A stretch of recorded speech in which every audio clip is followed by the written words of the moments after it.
Hold up, one and all, welcome back to a deciding game between Vortex and Wham. And am I seeing that right? Are we a dirty little Dark Age Men-at-Arms rusher? On coastal cliffs? That's ballsy, man. And maybe a little bit risky with the gold spawn. Wham has got retracted one on the Ayyubids. However, look at the TC positioning. This is nasty. Vortex can actually block the gold, even harass the food a little bit here. Oh, that's sick, man. Cool idea. English Dark Mage Men-at-Arms rushes kind of fell off pretty hard. You can usually justify one. Two can sometimes feel a bit overkill, but has he scouted the spawn? Yeah, he knows about the gold location. One should be good enough, but two has to be a little bit tempting here. Because two MAA camp here, you're not getting them off. You're going to have to react by getting archers. We see Dervishes out of Wham. Dervishes usually is quite sick. It's a little bit awkward against English, because if you think they're going to go longbows, the Dervishes die.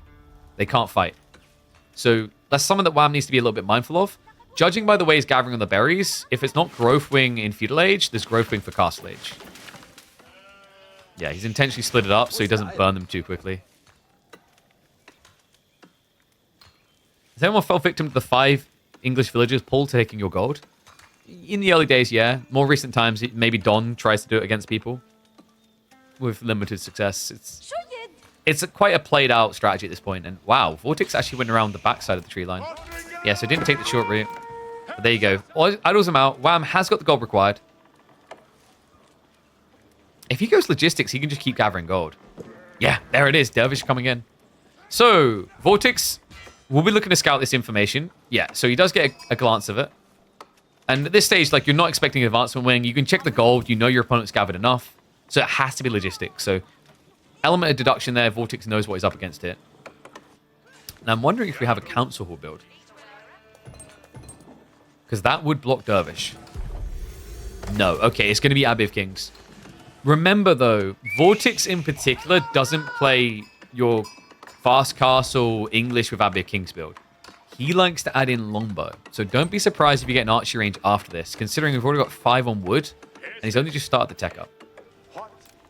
Okay, let's check on those predictions. I'll rub my hands together. Vortex, 77% of the votes. No surprise, considering this man is hot off of non-stop English gameplay. Remember, on the weekend, he had the one-trick pony tournament in which he could only play English.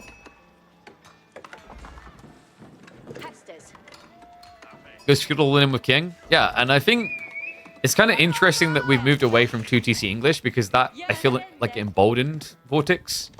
He's not really the type of player that thrives off of that 2TC meta. He's always been about aggression. And with the way Abbey of Kings functions now, it's just kind of like a better version of the old school Council Hall Rush. You know, the way I keep describing it is with longbow spam, you basically get the old campfire that used to heal you. What was the counterplay to the 5 villager pool?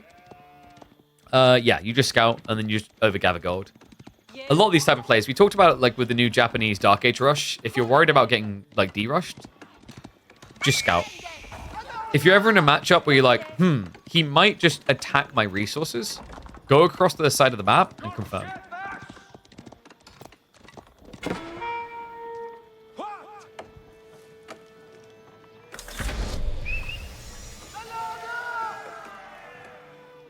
So tech up complete. Dervish is coming in 30 seconds. And there's the archery range follow-up. I'm still curious. I'm pretty sure Vortex can run by this tree line, just for quicker access. Rough part for Wham. This wood line is opting for.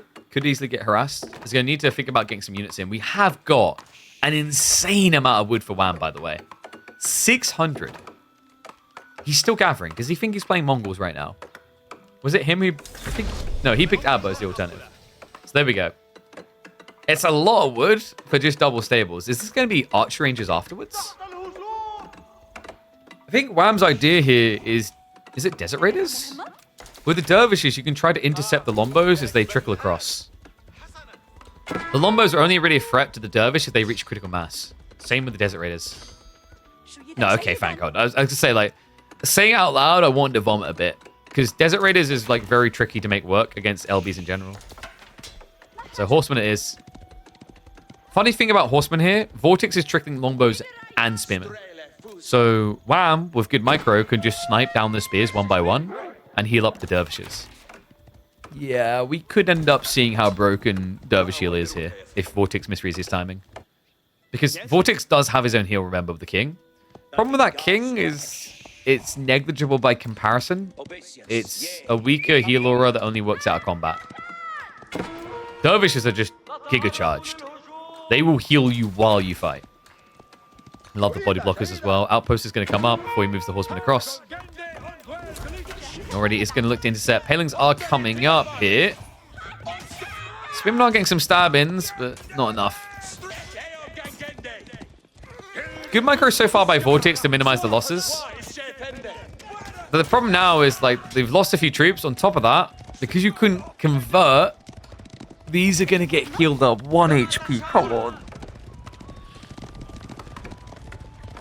Vortex, never one to be phased. He's already prepping siege engineering before even getting Steeled Arrow.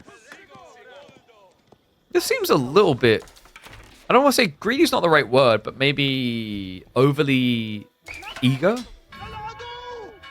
Especially with the position of the gold.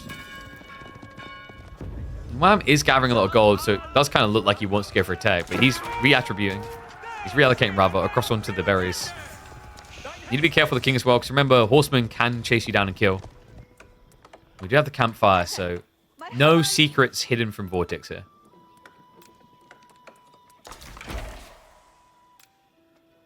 Steeled Arrow is going to be following this up. Wait, Wham's going pro scouts. We didn't do the sheep count at the start. It was 5 sheep. Yeah, he's got 12.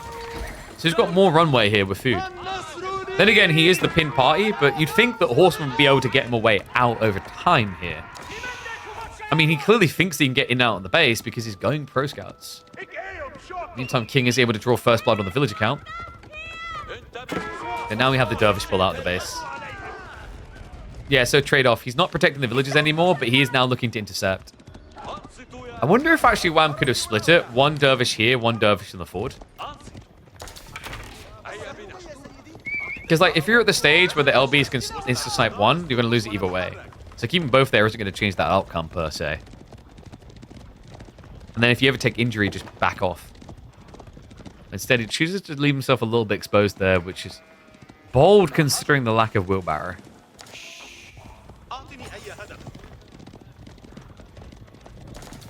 Wow, I'm now trying to move on the counter-offensive. This hasn't been scouted at all. Vortex isn't really holding much in reserve. In fact, he's still shuffling troops out one by one. Gold could become a target, especially for a guy who does not have wheelbarrow and does not have vision. Instead, though, it's going to be an interception on the spears again. It's taking a long time. Great brace. I love that micro. He gets away entirely. Still, this is actually achieving the goal for Wham.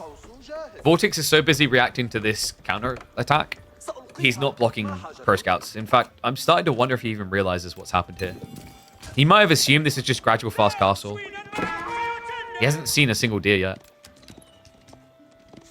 And Wham is doing a great job of hiding the play here. Ayyubids not known for their regular pro scouts plays. There was one build that people were doing a few weeks back, guys, which was that you would go for advancement wing, and then with the savings, you could afford pro scouts. It's quite rare.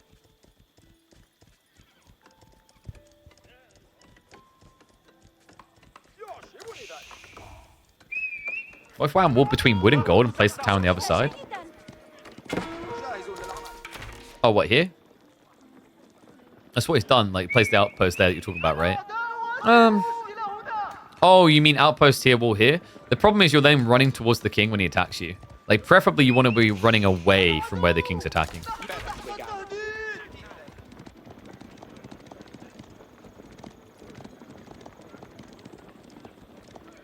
Calming moment here. Vortex has realized what's happening now, so he's trying to intercept the pro scouts play, but look at the divide. There's just a lot of wide play still. It's kind of crazy. You'd think that coastal cliffs would be kind of bad for pro scouts, because it squishes resources together closer. But there's almost this kind of diagonal play across the map that still leaves you a bit hard to intercept. Because although, yes, standing here would block 3 deer stacks, I can always go around or go on the wider flank as we're seeing him do.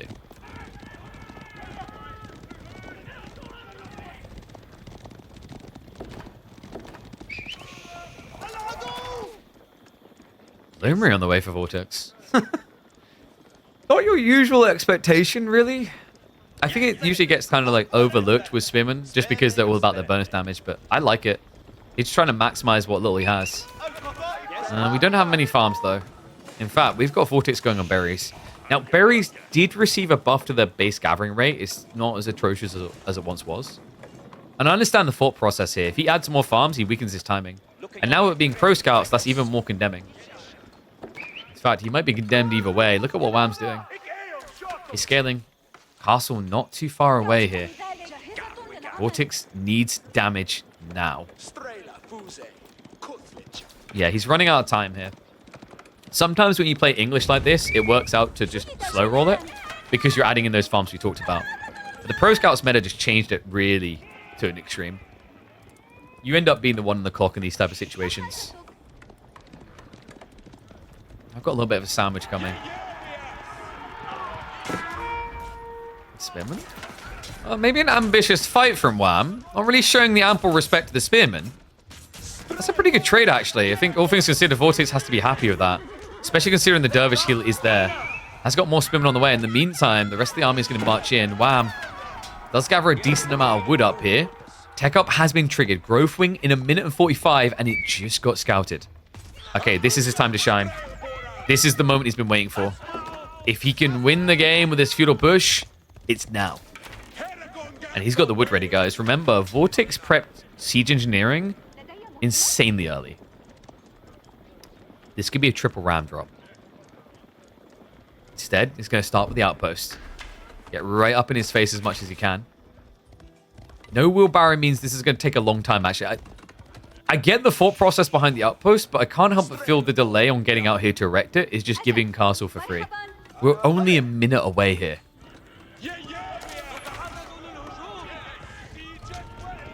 Numbers are going to try to strike in. Not quite able to get the kills. Outpost coming up from Wham. He's looking relatively safe here. I don't think you're going to expect Golems to come out. It could actually work quite well against this because the men-at-arms, the longbows rather, slow down compared to men-at-arms. But it seems like he's leaning into Archer Camel Lancers. Okay, there we go. Racks coming through. So the reason Golems are good here is your opponent can't really kite you well. Longbows move too slow. So you gradually gap close, and it's very cost efficient in terms of breaking English all-in feudals. Or just all-in feudals in general. Dive comes in. Double ram onto the outposts. Standing underneath this is painful, though. Gonna start sniping down those archers one by one. Villagers are gonna be in trouble. They do get pinched! Great grab by Vortex there. Immediately reacted. And the worker kill count has added up to the point the Growth Wing is merely gonna offset the losses here. 45 to 47 villagers now. Outpost going down. Now, Wham does have plenty of gold to get into the Golems. So not dead yet. You're seeing how this location, the tree line, is making it a bit awkward to weave your way past. Veteran Receiver Archers is coming in. Looks like Vortex is going to pull the villagers home now. We do have additional farms coming through. Triple farm cluster is pretty sick here. So reallocates the resources. He was kind of over-gathering a bit of wood, and he also had the extra in case there's a ram play. But respects that Wham isn't dead yet. Horseman may be getting a bit ambitious, though, and the gold... I think Wham's kind of rushing a little to protect this. Yeah, villagers are now in trouble. So he's an age ahead, but he has no eco lead at all. No, Camel Lancers are also still countered by the spears. Great micro. Vortex just targeting down any injured, heavily armored units he finds. Has to start respecting the Golems. It really is the counterplay here. But you're seeing how Wham is kind of struggling to get the numbers together currently. Yeah, good target fire. Takes down everything but the Golems, leaves them to last. The Dervishes have done a good job of dodging being target fired here. And he is going to target heal them. Funnily enough, like, Vortex, if he just committed, that would have been the kill. Instead, he finally says, okay, screw the Dervishes. Gets rid of both of them. The Golems are getting outnumbered here. I can't believe this. Wham, in his desperation to protect this gold. Because he went Camel Lancers as well, he needed to. He didn't have enough cheddar to work with. Now he has to shuffle to the north side. Gets out of his base under the berries on the gold. So not dead yet, but got to give it to Vortex, man. From this position to still look like you're full and firmly in it. When Gulam should have been the counterplay. Just a sick read. I think where this went wrong for Wham was a lack of wood to immediately rush into like triple racks drop here. And then you have this issue where you're just trickling Gulams out one by one into mass longbows. Remember, mass longbows, they have higher base damage. So, with standard like Gulam play into standard archer, you get your undermesh, you reduce the damage down to 1. Against longbows, you actually need undermesh 2 because these things have 7 damage now compared to your 5 armor. So you're taking double the damage you would against normal archers with this play. It looks like there is going to be a dive onto the mine. Does get 1 or 2 worker kills. Starts to add up. Vortex is wrapping around. Remember, he's going castle behind this. There's going to be a burn through attempt on the wall, which was never complete in time. Ram has got a lot of Gulams running, but I wonder, does Vortex... Yeah, White Tower. Sick read. Able to protect himself. Now, wow, that's way too many workers. Archer's able to chase this away. And where are you really running, right? Where makes you feel safe here? Longbows are just going to cut you down. The lead is going to be 10 plus.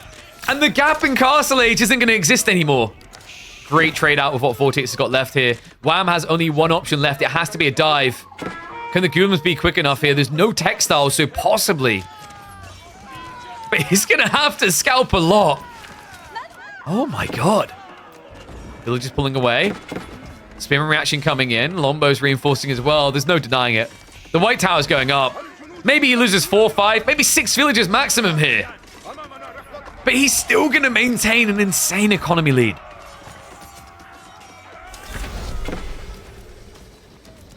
This gets so much worse now. Because remember, Wham, although he got pro scouts, he's still unlimited resources. English don't have that concern. They've already got farms coming up. On top of that, just look at the state of Wham's economy. The idle time alone stagnated the second wave. So these Gulams didn't have reinforcements coming. He's doing a good job of at least hitting the farms out of range of the White Tower. That's only short-lived. We'll eventually get shut down. And we already have crossbows on the way from Vortex.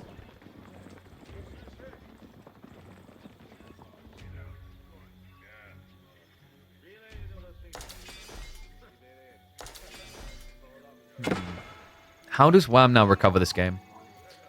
Manjaniques is an interesting way. I actually like the camel answer detail. He scouted the farms, right? The problem with Vortex's White Tower placement, he wanted to protect his gold, but he didn't protect his farmlands. These could have been more far forward. So they're not in range. So there is a play with Lancers. He needs every little he can get in terms of kills. He's 13 behind. He went Dervish Wing, but remember, he lost both of them, so no relics coming home either. Why didn't Wham go kill the army in the back of his base? Because he was trickling Gulams and losing at the time. So he saw them march around the back. He thought he could make a counterplay happen. I don't think he believed he was scouted on the northern gold and berries. And he's probably paranoid at that stage that Vortex is teching. So like, I don't dislike the idea that Wham had. It's just the timing wasn't right. Diving the enemy base when they're in your own, like realistically, you're hemorrhaging economy. He has more, you can kill more. And because if you be like 20 seconds sooner, the White Tower doesn't go up, the Gulams are just unkillable here. So like, I actually kind of prefer that Wham done that. Reacting in his base is pretty much him saying, oh, I'm in a bad position. I'm going to try to make it less bad. Counter-attacking is him saying, okay, I want to stick you in a bad position.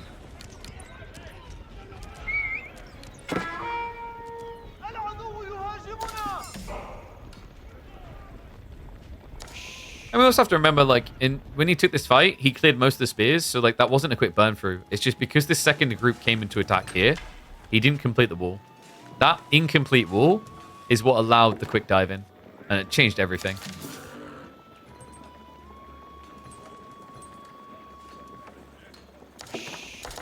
Vortex now moving in with the Rams. Well, the good news is he at least has the goal back here. The bad news is it's down to 1k left. Lancers are trying to intercept reinforcements. The only way he can actually fight this right now. Lombo's just sniping down the few archers they find. Ram is now going to be in. Not very effective against Gulams. Dies too quickly. Vortex is making the appropriate response here. We have got spears coming in now. Just needs something to protect his static location. Doesn't want to have to move away in these fights. Gulam, man, he's not even killing the Vanguard men arms quickly. Crossbows, great micro. Vortex is actually splitting them up. So Lombo's going for the archers and Crossbow's going for the heavily armored. Backstab is going to be coming in here. The Camelancers, I don't think this favors them. No, they're not able to prioritize the crossbowmen because of the formation. It's a good micro by Vortex. There's all camels now down. And the Ram looks to resume. Man, Vortex is just so clean when it comes to micro there. It's crazy as well because, like, initially he had crossbows, Lombos kind of stationed side to side. So when the Camel Lancers come in the back, the crossbows aren't immediately the first thing they hit. He doesn't even get that trade out that he's looking for. Crossbow count is getting a little bit low, but we now do have Spearmen arriving. Villagers trying to repair the outpost, but wow, he's trickling troops at this stage. Nothing is getting away alive. And the villagers, there's still too many here. No room for safety. And nowhere really to run at this stage. I believe Wham, has he ran out of food? No, he's got additional deer back here, but he kept the villagers out in the berries to try and play risky now to be safe later. Looking like it's going to cost him. We'll be able to get the clutch repairs in again.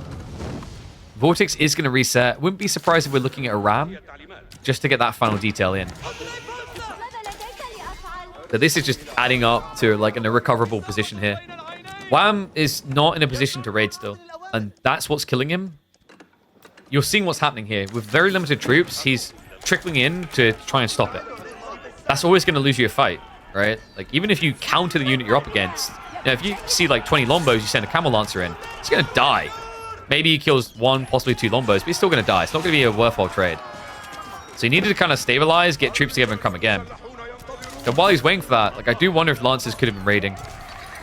His concern is, like, if he bails on defending this, Vortex camps here, and then you don't get the deer home. So it's almost like he's sacrificing the arm to save the body.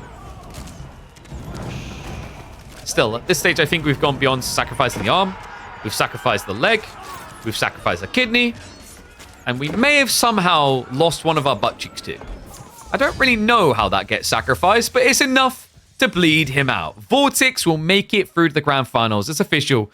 It is going to be a showdown between Vortex and either Beastie or Numidan on Thursday.